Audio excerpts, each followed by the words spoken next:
Hi, this is Robert Estrin. This is livingpianos.com, your online piano store.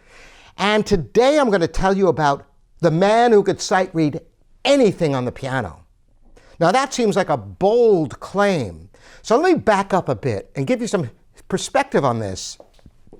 I grew up with my father, Robert Estrin, who up until the moment I met this man who I'm going to reveal to you in a moment, I never knew anyone who could sight read as well as my father. In fact, he would sight read anything, anytime, with anyone. For example, I remember one time we were visiting my uncle. Harvey Estrin was a top-line studio musician in New York, a woodwind man who played on many film scores, commercials, the ABC orchestra, and all of that. And his wife was the principal flutist in the Metropolitan Opera Orchestra, Trudy Kane. And we had a social visit, and Trudy then handed the score to my father of a piece he'd never even heard before. I believe it was the Reinecke flute sonata for flute and piano. And indeed, my father and Trudy played this together, and it was a performance, right at sight. And I was amazed that he could play sight read on that level of musicianship and the cohesiveness of the performance, all of it. However, like any human, there are always limits, aren't there?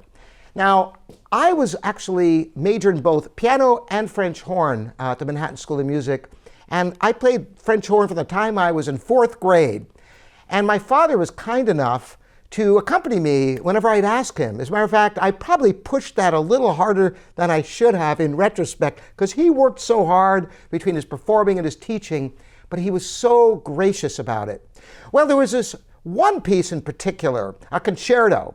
Now, if any of you pianists out there have ever accompanied concertos, you probably know that many of them are incredibly awkward. You know, for example, the Strauss Second Horn Concerto has so much going on in the writing that if you look at the score, the piano reduction, it's filled with little notes that you can't possibly play in the orchestra part because there just aren't enough fingers in the hands.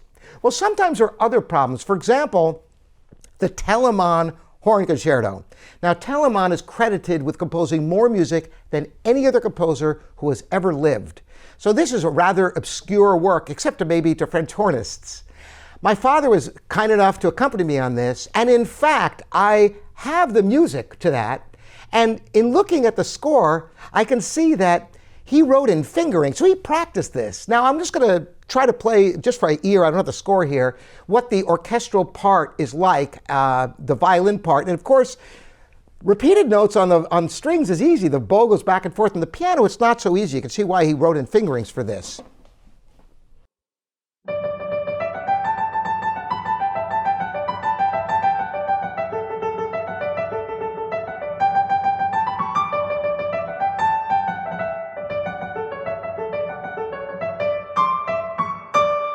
Something like that. Anyway, now, interestingly, the man who could read anything is Jon Ogden, the great pianist Jon Ogden. Jon Ogden actually won the Tchaikovsky International Piano Competition the same year that Vladimir Ashkenazy won it. They tied for first place.